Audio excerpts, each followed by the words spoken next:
A avó da Joana Gama, da Ana Marque, do Hugo van der Ding. São... Vamos todos Umas senhoras. Pedro. com Hugo van der Ding. E hoje vamos começar assim. Vamos até ao Médio Oriente. Querem? Sim. Médio. Como é que está o Oriente? Médio. Como é que queres o teu Oriente? Médio.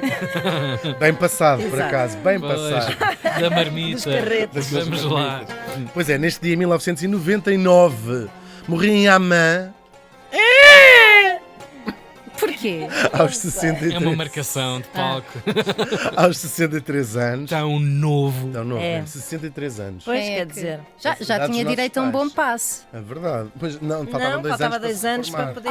pois E, é, para mas ter descontos de óculos já era pensionista. fixe, estava Já. bem. E Já não, que dava, o seguro sim. deles não cobria dentes. Ah, Ele não só tinha um, por acaso não, tinha todos e bem giros. Porque falamos do rei Hussein da Jordânia. Por isso é que ele morreu em Amman. Pois faz sentido. Sabem que é a capital da Jordânia? Sim. Muito bem. Aliás, ele nasceu em 1900. tenho bem presente na cabeça a rainha da Jordânia. É A linda. Noor é linda. É já vamos linda falar de dela. morrer. A atual, sim, também Atual, é muito gira. atual, Estava a falar sim, sim. da velha. Velha já foi. Rainha mãe. Pois, sim, ela é incrível, é verdade.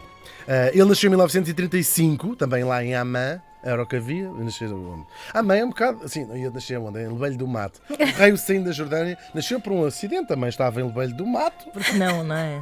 Pegou em 2 pinhas e ela a fez de parteira só para falarem com ela. Não foi para fazer mais nada. É assim, força minha senhora, e ela, força minha senhora. Sim, está bem.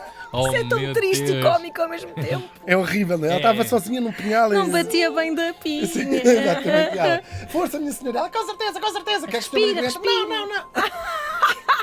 Maternidade Lebelho do Mato, por Hugo van der Ding. Tal mas isto tudo ao contrário. Quer Em cortar o Amman- cordão umbilical. Eu corto com os dentes. Sá. Ah, é lindo. Tá. Basta. Isto foi completamente ao contrário. Claro. Completamente ao contrário, foi em Amman. Agora, tal como seria em Lebelho do Mato, os pais eram primos direitos, portanto, ambos Aí está. príncipes de Jordânia.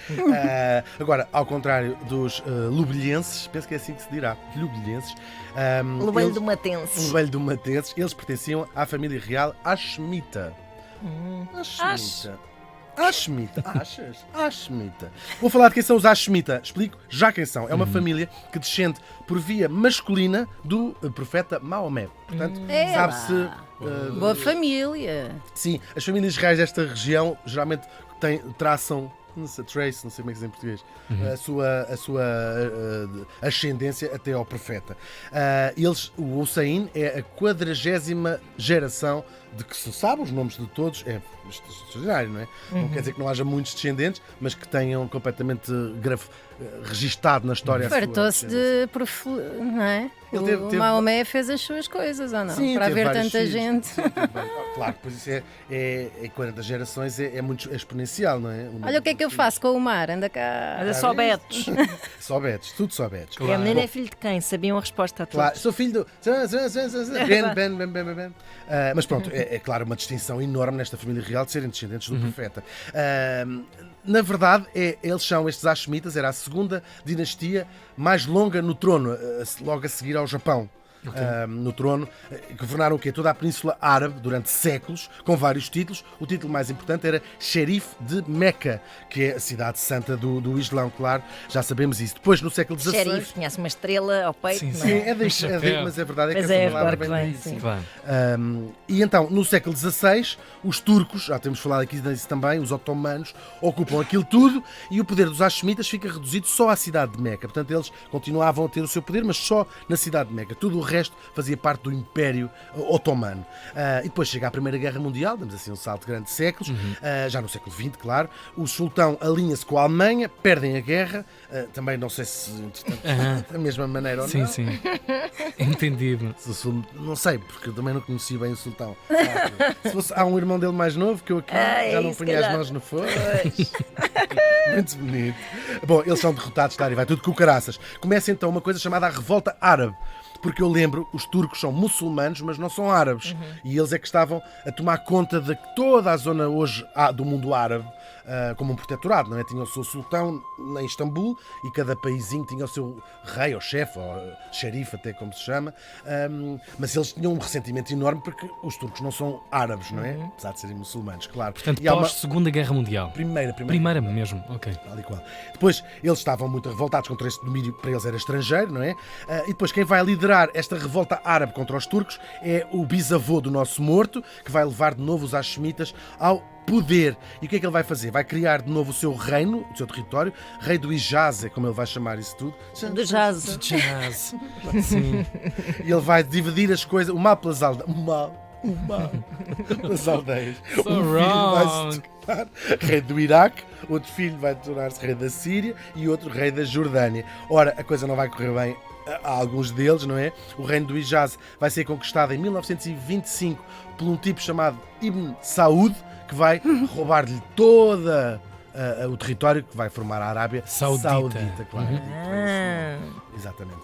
Depois o ramo do Iraque e da Síria vão ser mortos, todos, o rei tal e qual, e fica apenas esta dinastia reduzida ao reino da Jordânia, que lá estão até hoje, tudo o resto depois são repúblicas, ou então é a monarquia saudita, como eu já disse, não é? O Hussein nasceu ainda durante o reinado do avô, o rei Abdullah, e adorava este neto, desde miúdo, não é? Adorava.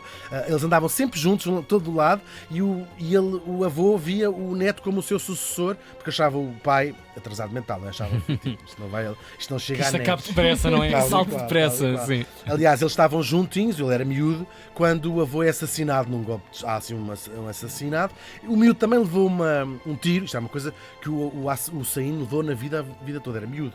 Levou um tiro também, que foi salvo de uma medalha que o avô lhe tinha dado. É um sinal. Que mitificação que ficou, de certeza, após. Claro, que culto. Depois ele ainda é sucedido pelo pai, chamava-se Talal, se querem saber. tá bom? Talal? Quem fala? Foi o início dos Quem fala? telemóveis. A rede não era boa. Exatamente. Claro, o pai foi rei um mês, porque foi obrigado a abdicar, juntou-se ali O umas tal. pessoas. Talal. Tal, já percebi. Mas não era mesmo, era doente mental, ele sofria de esquizofrenia e acabou por ser internado em Istambul até e viveu lá o resto da sua vida. Só que o nosso miudinho, aos 15 anos, tornava-se rei da Jordânia. É um reinado que vai durar quase 50 anos, num país que tem 10 milhões de habitantes, é mais ou menos equivalente a Portugal. Agora, claro que os ingleses tinham-lhe plantado o inimigo à porta com a criação do Estado de Israel, uns anos antes, não é? Depois de 3 guerras, a Jordânia acaba por perder a margem ocidental, aquilo que nós chamamos o West Bank, em português nós chamamos a Cisjordânia. Isto porque a Jordânia, antes de conquistar e depois perder a tal margem ocidental, se chamava Transjordânia. Transjordânia e Cisjordânia. Isto é a versão, engraçado. é muito giro. Pois é. a versão. Trans e cis. Sim, é Olha. Exatamente. Não tinhas pensado nisso? Claro. Sim. Pareces Isto surpreendida, és não, tão querido. É a versão árabe do Ribatejo e E Alentejo. Alentejo, em sim, relação sim, ao sim. Tejo. Aham. Ribatejo e Alentejo. Está certo isto? Arriba! Nada, isto é por acaso. Claro que não, claro que não. Agora, para se perceber a disputa, não é? Na margem ocidental é que está parte da cidade de Jerusalém, que é muito importante. E é cidade disputada, santa. não é? Claro. Aí é que está o centro. Hoje em dia é ocupada por Israel, as Nações Unidas reconhecem aquilo como parte da Palestina, enfim, essa complicação toda que nós sabemos, e há muito pouco tempo, num ato de provocação, se quiserem, Israel mudou a capital de Tel Aviv para Jerusalém, afirmando a sua presença neste sítio. Agora, um dos sonhos do Hussein foi conseguir a paz no Médio Oriente. Foi a sua aposta da sua vida. Ele nunca conseguiu, nós sabemos isso, não é? Agora, o que ele conseguiu, isso é verdade, sobretudo naquela região, a Jordânia é um Estado democrático, um Estado moderno, tolerante, com problemas como todos os países têm, naturalmente, claro. Convivem lá muito bem muçulmanos e cristãos. É o único país naquela região onde isso acontece, pacificamente. Tem uma monarquia constitucional, tem governos eleitos democraticamente, tem o seu parlamento, todas essas porcarias. Como sabemos, tudo isto muito raro naquela religião. E ele era particularmente tolerante com os dissidentes e os opositores, permitiu sempre que existissem todos ali. A Jordânia não é um país rico, não tem nada, tem areia, não é como os seus vizinhos, que têm muitos recursos. Ainda assim, apesar de não ser um país rico, é, sobretudo naquela região, exemplar a recolher Sangue? refugiados. Ah. Sim, eles recebem da Palestina cristãos que são perseguidos Uau. no Iraque e, mais recentemente, receberam pelo menos 2 milhões de pessoas fugidas da guerra da Síria. É um bocadinho repartir aquilo que eles pouco eles têm também. Isso vem de uma necessidade de crescimento do país, de afirmação do país, politicamente? Não, foi de facto uma tentativa de ser um garante da paz ali naquela região. Pois. E que é um legado que vem deste rei Uau. Hussein. E ele ainda consegue um muito complicado equilíbrio entre os nacionalistas árabes, os judeus e também os soviéticos, os americanos. Durante a Segunda Guerra foi um tipo diplomaticamente brilhante. E continua a não ser fácil. A Jordânia é o único país daquela região que faz fronteira ao mesmo tempo que o Iraque, a Síria, a Arábia Saudita, Israel e a Palestina. E no olho do furacão. Tal e qual, coitados, aquilo é mesmo pegar no país e me atirar-se ao mar. Eu faria. Mas corre bem. Vai correndo, sim. Ele era uma figuraça, foi casado 4 vezes, uma de cada vez. O avô dele foi o último rei da Jordânia a ser casado com várias mulheres ao mesmo tempo. Entretanto, a mais famosa talvez seja a Rainha Noor, que ainda lá anda, a Rainha Mãe. Ele teve 11 filhos, são todos umas estampas, não desfazendo a presente companhia. Um deles é o atual rei Abdullah. E uma das filhas, a princesa Aya, tem dado que falar pelas piores razões. Ela era casada com o emir do Dubai, fugiu dele, lembrou-se dessa história. Fugiu com a filha, etc. Muito triste. Ela é irmã do rei atual da Jordânia. Depois de sobreviver literalmente a dezenas de atentados, dezenas de vezes tentaram matar o rei Hussein. O homem mexia-se bem, então. Mexia-se bem, sim, geralmente, ou seja, pessoas internas que eram fundamentalistas islâmicos que eram Claro. contra esta ideia de paz do próprio rei. Infiltradíssimos, Claro, claro. e tentaram matar-me, mas dezenas de vezes mesmo. Ele acaba por ser vazado por um cancro. Imaginem, é mesmo injusto a vida, é verdade. A morte dele foi uma verdadeira tristeza na Jordânia e no mundo em geral, claro. É um neto do profeta, pode não ter conseguido a paz, mas não se cansou de tentar. O que é mais que a maior parte das pessoas pode dizer: o rei Hussein da Jordânia morreu faz hoje 24 anos.